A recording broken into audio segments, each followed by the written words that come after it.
स्वागत है हमारे चैनल पर। आज हम पढ़ेंगे क्षार के बारे में। पिछले वीडियो में हमने पढ़ा था अम्ल के बारे में, आज हम पढ़ेंगे क्षार के बारे में। फिर धीरे धीरे वीडियो आगे की ओर बढ़ता चला जाएगा। जैसे जैसे जैसे वीडियो आगे बढ़ता जाएगा वैसे वैसे इसका पार्ट भी नया नया आता चला जाएगा। तो आज हम पढ़ेंगे कि क्षार क्या होता है। तो सबसे पहले हमने पिछले वीडियो में अम्ल के बारे में जाना, अब इस वीडियो में हम जानेंगे क्षार के बारे में। क्षार मीन्स क्या होता है, इसकी क्वांटिटी के बारे में जानेंगे और साथ साथ इसका क्या क्या यूजेस है। तो सबसे पहले हम जानेंगे कि क्षार होता क्या है। तो क्षार का मतलब है कि जिसका स्वाद बहुत ही कड़वा हो अर्थात तीक्ष्ण हो, जिसको हम लोग कहते हैं बीटर। कैसा हो? बीटर हो। हालांकि ये स्वाद के अनुसार भी बताया जा सकता है कि जिसका स्वाद अगर बहुत ज्यादा कड़वा है वो आपका क्षार कहलाएगा। लेकिन इसके लिए एक वैज्ञानिक है आर्हेनियस जी ने, उन्होंने अपना एक सैद्धांतिक रूल दिया और बताया कि एक पर्पज रूप से क्या क्षार होना चाहिए और क्षार आप किसे कह सकते हैं। तो आइए उसके बारे में हम बताते हैं कि क्षार आपका वाकई होता क्या है। जैसे आर्हेनियस के अनुसार उन्होंने बताया कि ऐसे यौगिक मतलब कोई भी आप कंपाउंड ले लो, जैसे ही उसको आप जल में घोलते हो वैसे वो हाइड्रोक्सिल आयन देता है, मतलब OH- आयन देता है, वो आपका क्या कहलाता है? क्षार कहलाता है। तो जाहिर सी बात है कि जो H+ आयन देता है वो आपका अम्ल कहलाता है, जो आपका OH- आयन देता है वो आपका क्षार कहलाता है। तो यहाँ पर हम लोग सीखेंगे कि क्षार वाकई होता क्या है। जैसे हम लोग एग्जाम्पल के तौर पर ले लेते हैं NaOH, CaOH2, MgOH2 और KOH2। अगर हम इसको एक तरह का कंपाउंड है, अब इसी कंपाउंड को हम लोग किसी विलयन में या किसी भी जल में हम लोग क्या करते हैं? वियोजित करते हैं। जैसे ही इसको हम लोग वियोजित करेंगे तो एक टूटेगा Na+, दूसरा टूटेगा OH-। तो जहां पर आपको OH- आयन देगा वो आपका क्या कहलाएगा? बेस कहलाएगा। बेस मतलब क्षार, और इसको हम लोग भस्म भी बोलते हैं। तो यहाँ पर आप लोगों ने देख लिया कि जब किसी भी कंपाउंड को जलीय विलयन में डुबाते हैं तो अपने दो आयनों में वियोजित होता है। पहला होता है उसके ऊपर एक पॉजिटिव चार्ज होता है, दूसरे पर निगेटिव चार्ज होता है। तो आर्हेनियस ने क्या बताया था यहाँ पर कि जो OH- आयन दे उसको हम लोग कहेंगे क्या है? क्षार है। जो H+ आयन दे वो आपका क्या कहलाता है? अम्ल है। जैसे मैं कहूं, जैसे पोटेशियम हाइड्रोक्साइड को हमने क्या किया? किसी भी जल में डाला, ध्यान दीजिएगा आप लोग, तो ये टूटेगा K+OH-। तो यहाँ पर कह सकते हो कि OH अगर माइनस आएगा तो आपका क्या कहलाएगा? क्षार कहलाएगा। क्या कहलाएगा? क्षार। और हम जब भी किसी भी कंपाउंड को तोड़ते हैं तो दो चिन्हों में वियोजित होता है। एक के ऊपर पॉजिटिव चार्ज होता है जिसको हम कहते हैं धातु, एक के ऊपर नेगेटिव चार्ज होता है जिसको हम कहते हैं अधातु। दोनों के मिलने से क्या बनता है? एक प्रकार का कंपाउंड बनता है। तो यहाँ पर हम जैसे जैसे हम लोग यहाँ पर देख रहे हैं, हमारे पास एग्जाम्पल के तौर पे 4 एग्जाम्पल हमने लिया। एक हमने लिया सोडियम हाइड्रोक्साइड, दूसरा लिया कैल्शियम हाइड्रोक्साइड, तीसरा लिया मैग्नीशियम हाइड्रोक्साइड, चौथा लिया पोटेशियम हाइड्रोक्साइड। तो यहाँ के लास्ट में देख रहे हो OH OH OH है। तो इसको हम लोग जल में जब घोलेंगे तो OH- कंफर्म देगा, इसलिए हम कह देंगे ये क्या है? आपका क्षार है। तो ये आपकी क्षार की विशेषताएं हुई आर्हेनियस के अनुसार। अब हम इसकी विशेषता दिखाते हैं कि इसकी क्या क्या प्रॉपर्टीज होती है। तो सबसे पहले दोस्तों आप लोग जानिएगा कि इसकी जो वैल्यू होती है pH the greater than 7 that called to be the base, pH the less than 7 that called to be the acid, pH the equal to 7 that called to be the neutral, according to the सिमन, जिन्होंने हमसे बताया था pH value के अनुसार कि जो pH value होता है, सोरेनसन वैज्ञानिक थे, इसकी जो वैल्यू चलती है 0 से 14 और यहाँ पर आपका एक मिडल पॉइंट होता है 7 होता है। तो 0 से 7 तक आपका अम्ल होता है, 0 से 7 तक आपका क्या होता है? अम्ल होता है। और 7 से 14 आपका क्या होता है? क्षार होता है। और 7 पर जो चीजें होगी वो आपकी न्यूट्रल होती है। तो अकॉर्डिंग टू द सोरेनसन वैज्ञानिक बोले हैं कि जिसकी वैल्यू 0 से 7 पर होगी अर्थात pH is the less than 7 और pH is the greater than 7 and pH is the equal to 7, that is the three form of the according to the pH value। pH का अगर वैल्यू 7 से बड़ा होगा, 7 pH वैल्यू से बड़ा होगा तो आपका अम्ल कहलाएगा। अगर pH वैल्यू का मान 7 से बड़ा होगा तो क्या कहलाएगा? क्षार कहलाएगा। अगर pH बराबर आपका 7 है तो आपका क्या कहलाएगा? उदासीन कहलाएगा। तो हमारी जो पानी होती है, जो हम वाटर मिनरल्स वाटर पीते हैं, वह न तो अम्लीय होता है न तो क्षारीय होता है, अर्थात हम कह सकते हैं कि उसकी pH वैल्यू कितनी होनी चाहिए? 7 होनी चाहिए। तो यहाँ पर एक और क्वेश्चन बनेगा कि सबसे प्रबल अम्ल कौन होता है, सबसे प्रबल क्षार कौन होता है। तो भैया ये भी जान जाइए कि जो प्रबल क्षार होगा जिसकी pH वैल्यू 14 होगी उसको हम लोग कहेंगे प्रबल क्षार, अर्थात यहाँ पर आपका NaOH होगा, इसको हम लोग कहते हैं प्रबल क्षार। और जिसकी वैल्यू 0 होगी, पीएच की वैल्यू जितनी कम होगी वो उतना ज्यादा अम्लीय होगा, क्योंकि हमने आर्हेनियस के अनुसार जाना था कि pH is a does not proportional to H plus ion, मतलब कि जो आयन हमको अधिक देगा, जो बिल्कुल पानी में आसानी से H प्लस आयन देता है, वो आपका क्या कहलाता है, प्रबल अम्लीय कहलाता है। जैसे आपका हाइड्रोक्लोरिक अम्ल होता है, जो हाइड्रोक्लोरिक अम्ल होता है, इसको जब आप पानी में भिगोते हो या पानी में जब वियोजित करते हो तो ये आपका टूटता है H प्लस आयन, दूसरा टूटता है Cl माइनस में। तो यहाँ पर आप लोग बोल सकते हो कि जो हाइड्रोनियम आयन देगा बिल्कुल आसानी से, उसको हम लोग कहते हैं प्रबल अम्ल, क्योंकि इसकी जो वैल्यू बढ़ेगी तो जाहिर सी वैल्यू इसकी घटेगी, क्योंकि pH does not proportional to H plus ion, अर्थात इसकी जब हम पी वैल्यू बढ़ाएंगे तो इसकी वैल्यू आपकी क्या करेगी, घटेगी, अकॉर्डिंग टू द आपके सुरेंद्र वैज्ञानिक के अनुसार। तो यहाँ पर प्रबल क्षार हमने जाना NaOH है, अगर यहाँ पर आपका प्रबल अम्ल क्या होगा, HCl है। तो यहाँ से क्वेश्चन बनेंगे कि आपका प्रबल क्षार क्या होता है, तो सोडियम हाइड्रोक्साइड, जिसको हम कहते हैं कास्टिक सोडा, दूसरा होता है हाइड्रोक्लोरिक अम्ल, ये आपकी क्या होती है, प्रबल अम्ल होती है। इसकी पीएच वैल्यू कितनी होती है, इसकी पीएच वैल्यू आपकी 0 होती है। तो ये आपकी थोड़ी सी पीएच वैल्यू पर हम लोग आगे नेक्स्ट वीडियो पे बात करेंगे, हालांकि मैं आपको थोड़ा सा इसको बता दिया ताकि आपको आने वाले जो टॉपिक में प्रॉब्लम ना हो।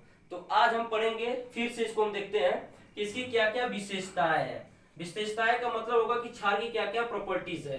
तो सबसे पहली बात, इसकी विशेषताएं देख रहे हैं हम कि इसकी जो वैल्यू होती है 7 से क्या होती है, अधिक होती है। मैंने पहले बता दिया कि अगर पीएच वैल्यू 7 से बड़ी होगी तो आपकी क्या कहलाएगी, बेस कहलाएगी। क्या कहलाएगी, बेस या भस्म कहलाएगी, या इसी को हम लोग हिंदी में अलग नाम से जानते हैं, क्षार कहते हैं।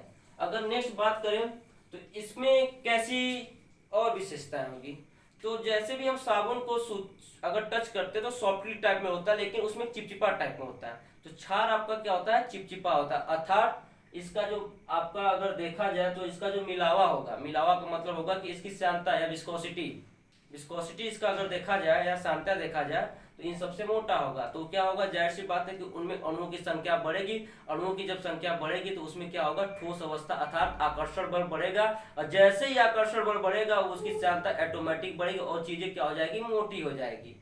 तो जाहिर सी बात है कि हम लोग जानते हैं कि जो क्षार होता है इसमें एक और गुण होता है, वो कैसा महसूस होता है, हमें चिपचिपा टाइप में हो रहता है। तो जितने भी सॉफ्ट हैं आपके वो मैक्सिमम चिपचिपा टाइप में होते हैं। तो हम नेक्स्ट आगे की ओर बात करते हैं कि हमारे पास सबसे महत्वपूर्ण 3 इंडिकेटर होते हैं, अर्थात 3 सूचक होते हैं कि हम कैसे पहचानेंगे।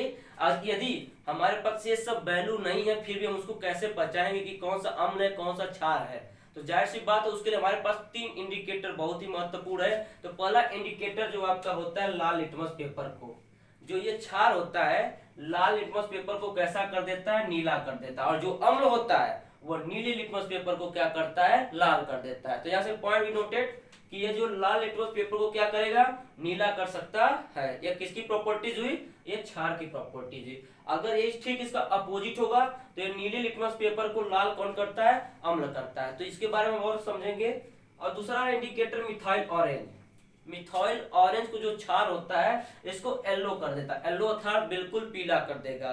तो यहाँ पर आपको एक क्वेश्चन बनेगा कि जैसे ही मिथाइल किसी भी मिथाइल ऑरेंज को जैसे हम क्षार पर ले जाते हैं तो उसका कलर बताइए, तो उसका कलर आपका क्या होगा, पीला होगा। अब हम बात करेंगे फिनोल्फ्थालीन का, यह भी एक प्रकार का इंडिकेटर है। जैसे ही उसको क्षार में डुबोएंगे यह क्या हो जाएगा, इसका कलर बिल्कुल चेंज हो जाएगा, अर्थात यह किस कलर में आ जाएगा, पिंक कलर। पिंक का मतलब गुलाबी कलर, कैसा हो जाएगा आपका, गुलाबी रंग में ढल जाएगा। तो इतने भी जो सारे प्रॉपर्टीज आप देख रहे हो बिल्कुल क्षार के हैं, आप इसको अच्छे से देख लीजिएगा और इस पे थोड़ा सा बिल्कुल ध्यान से देखिएगा कि क्या चीजें आपको समझ में आई है, क्या चीजें आपको नहीं समझ में आई है। तो अगर आप हमारे कमेंट बॉक्स में बता सकते हैं कि सर यहाँ पर हमको चीजें नहीं समझ में आई है, तो मैं वहां पर आपके लिए थोड़ा सा कोशिश करूंगा आपको समझाने के लिए। इसका स्क्रीनशॉट लीजिए आप लोग। तो फिर से हम लोग बात करेंगे कि इसका जो अभी प्रॉपर्टीज बचा था कि जैसे पिछले में हमने जाना था कि यह लाल लिटमस पेपर को नीला कर देता है। तो यहाँ पर हम और भी पढ़ेंगे एसिड, जब एसिड और बेस या जब बेस को एसिड में मिलाते हैं तो हमारा क्या बनता है, सॉल्ट बनता है और प्लस पानी बनता है। जैसे हमने एक एसिड ले लिया HCl, क्या ले लिया, HCl। अब उसको हमने कराया सोडियम हाइड्रोक्साइड के साथ NaOH के साथ। तो एक पर पॉजिटिव चार्ज, उसके ऊपर निगेटिव चार्ज, इसके ऊपर निगेटिव चार्ज, इसके ऊपर पॉजिटिव चार्ज। तो निगेटिव वाला पॉजिटिव के साथ, पॉजिटिव वाला निगेटिव के साथ। तो यहाँ पर आपका मिलेगा NaCl प्लस H2O। आप लोग देख रहे हो यहाँ पर आपका क्या है, NaCl एक प्रकार का सोडियम क्लोराइड। सोडियम क्लोराइड आपका सॉल्ट होता है। जब ये सॉल्ट कैसे बनता है, जब आपके भस्म अर्थात बेस और आपका क्या है एसिड जब एक साथ क्या करते हैं, ज्वाइंट करते हैं, अभिक्रिया करते हैं, तो उस समय आपका NaCl प्लस आपका क्या बनता है, H2O। जैसे और भी सारे रिएक्शंस है, मैं आपको दिखाना चाहूंगा। जैसे हमारे पास रिएक्शन और सारे हैं, जैसे ध्यान दीजिएगा, मैं इसमें ले लिया H2SO4 और हमने ले लिया NaOH। तो यहाँ पर आप जब कराओगे रिएक्शन, तो यहाँ पर आपका आएगा NaHSO4 plus H2O, sodium bisulphate. ये आपका क्या है, एक प्रकार का सॉल्ट है, और ये आपका क्या है, जल, सॉरी ये आपका क्या है, जल है। तो जाहिर सी बात है कि जब हम बेस को जब उसके एसिड के साथ रिएक्शन कराते हैं, तो वहां पर आपका क्या बनता है, आपका बनता है आपका लवण और तथा जल। तो यह आपकी अभिक्रिया क्या कराएगी, उत्क्रमणीय अभिक्रिया के भी नाम से जाना जाता है। जब आपका अम्ल और क्षार आपस में रिएक्शन करके जो प्रॉपर्टीज बनाएंगे, उसको हम लोग कहते हैं उत्क्रमणीय अभिक्रिया। तो यहाँ से हम लोग और भी सीखते हैं कि यह जो क्षार होता है, यह विद्युत का सुचालक होता है, अर्थात यह गुड कंडक्टर ऑफ इलेक्ट्रिसिटी होता है। यह जो क्षार होता है आपका क्या होता है, विद्युत का सुचालक होता है। तो यहाँ से सोचिएगा बात को थोड़ा सा, कि जो ये क्षार होगा, ये विद्युत का कुचालक नहीं होता है, यह होता है कि आपका सुचालक होता है, अर्थात इसमें आराम से इलेक्ट्रिसिटी का फ्लो हो सकता है। क्योंकि जैसे ही हम इसको पानी में क्षार को डुबो रहे थे, तो वहां पर दो तरह के आयन आ रहे थे, एक पॉजिटिव आयन आ रहा था, दूसरा निगेटिव आयन आ रहा था। तो जाहिर सी बात है कि उन आयन में एक रिपल्सन फोर्स भी हो सकते हैं या अट्रैक्शन फोर्स हो सकते हैं। तो वहां पर भी आपका कूलाम का नियम लग सकता है। F बराबर होता है आपका, यहाँ पर ध्यान दीजिएगा, F बराबर होता है 1/4πε0 इंटू के Q1 Q2 upon R square. तो वहां पर जैसे ये फोर्स उत्पन्न होगा, तो वहां पर आपका क्या आ जाएगा, इलेक्ट्रिसिटी का फ्लो बिल्कुल आसानी से होगा।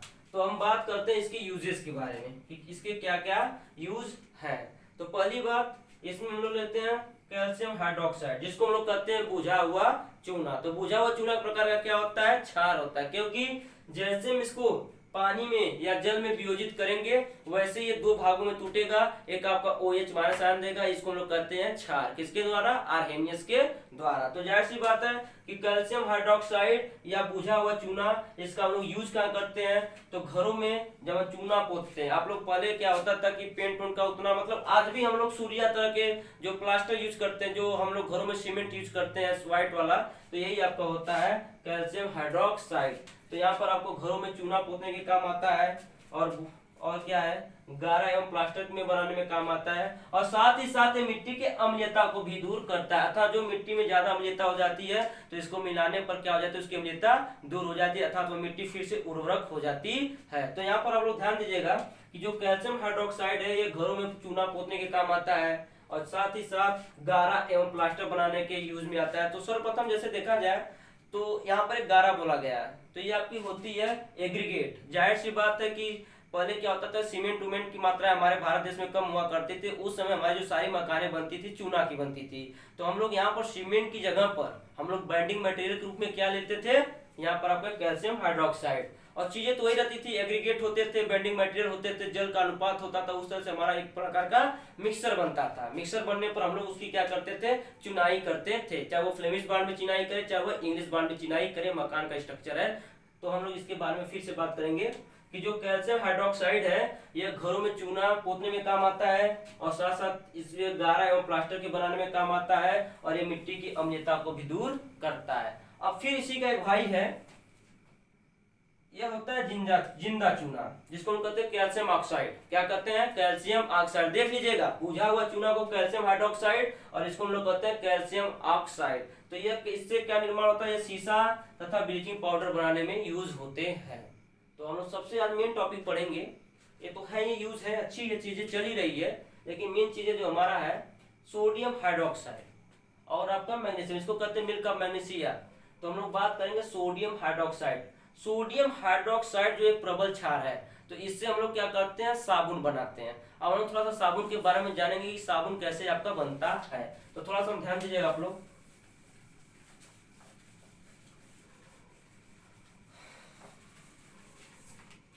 साबुन आपका बनेगा कैसे, जैसे मैं ले लिया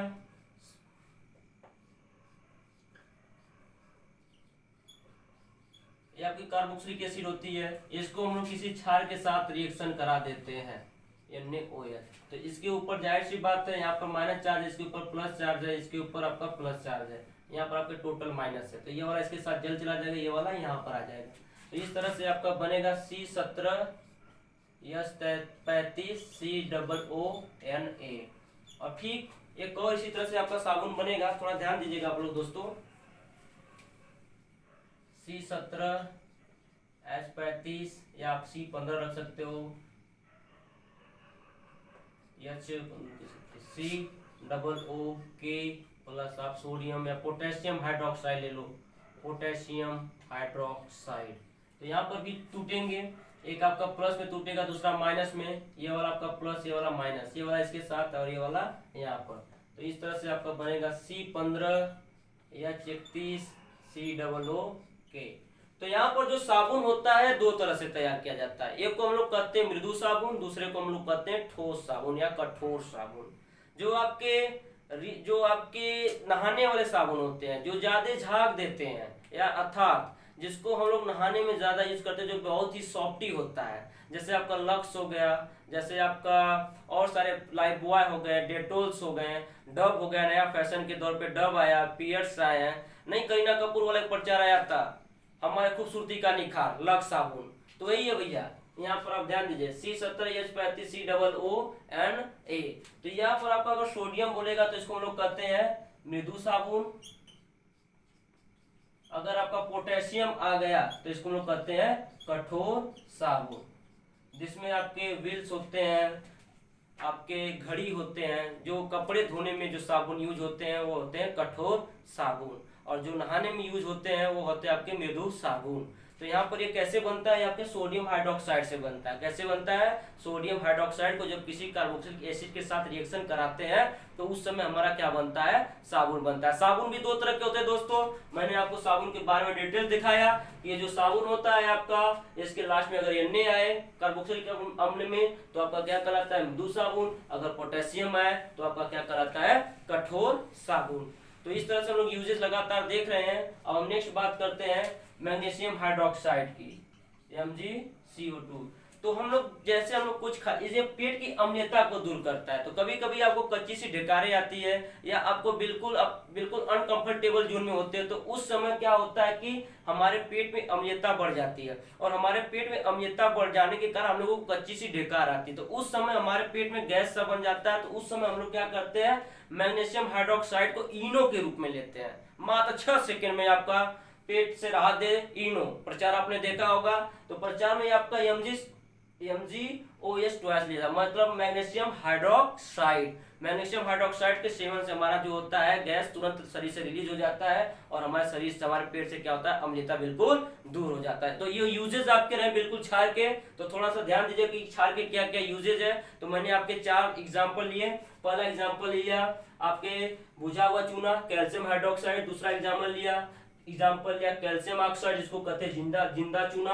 और तीसरा हमने लिया सोडियम हाइड्रोक्साइड, जिससे हमने साबुन बनाया, और पेट्रोलियम साफ करने में इसका यूज होता है। और यहाँ पर आपका इसको हम लोग कहते हैं मिल्क ऑफ मैग्नीशिया, मतलब कि MgOH twice, magnesium hydroxide. Magnesium hydroxide से हम लोग क्या करते हैं, पेट की अम्लता को बिल्कुल दूर करते हैं।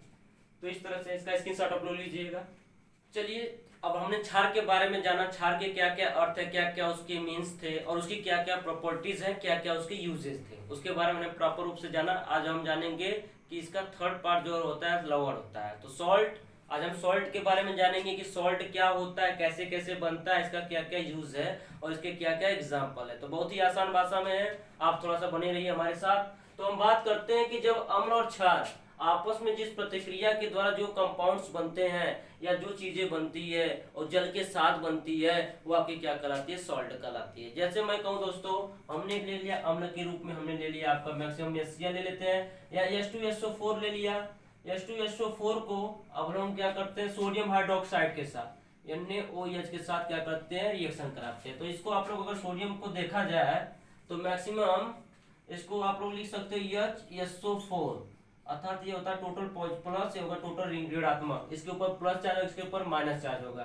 तो जाहिर सी बात है ये वाला इसके साथ चला जाएगा, ये वाला यहाँ पर आ जाएगा और यहाँ पर आपका बनेगा NaHSO4 और साथ ही साथ आपका क्या बनेगा H2O। तो एक प्रकार का क्या है ये साल्ट है। तो हमारा जो हमारा जो अम्ल और क्षार आपस में क्रिया करके जो चीजें जो परिणाम बनाते हैं उसको हम लोग कहते हैं लवण। क्या कहते हैं लवण। तो यहाँ पर हम लोग एक एग्जांपल दे दिए। दूसरा एग्जांपल आपका सपोज दैट ये Cl है और इसके साथ पोटेशियम हाइड्रोक्साइड ले लेते हैं।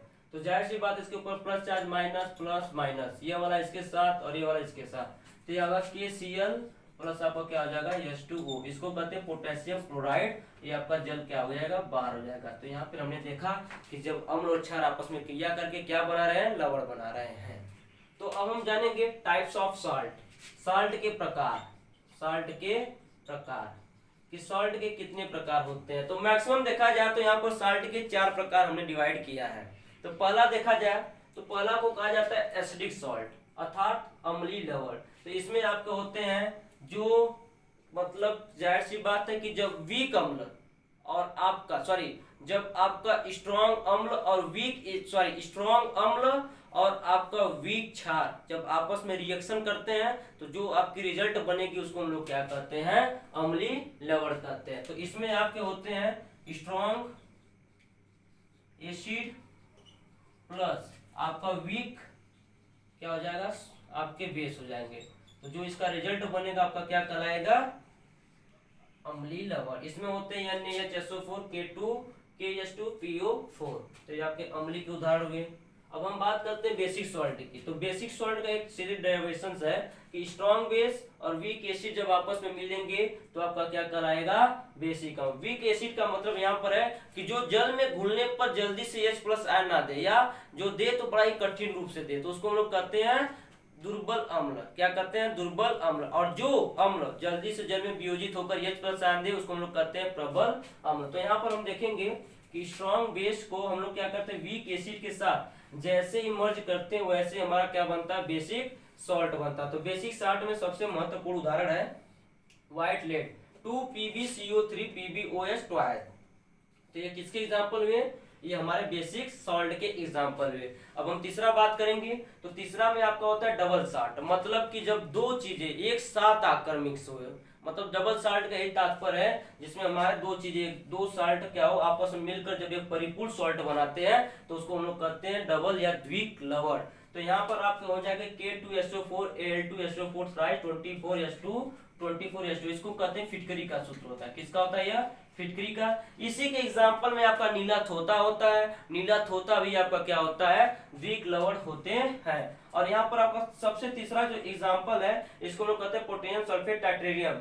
ये होता है KNaC4H4O6 जिसको कहते हैं रोचेल सॉल्ट। क्या कहते हैं रोचेल सॉल्ट। तो यहाँ पर एग्जांपल में आपका सबसे इंपॉर्टेंट अगर देखा जाए तो रोचेल सॉल्ट क्या होता है। तो रोचेल सॉल्ट आपका द्विक लवण होता है। क्या होता है द्विक लवण होता है। और रोचेल सॉल्ट का मतलब क्या होता है पोटेशियम सल्फेट टाइट्रेट।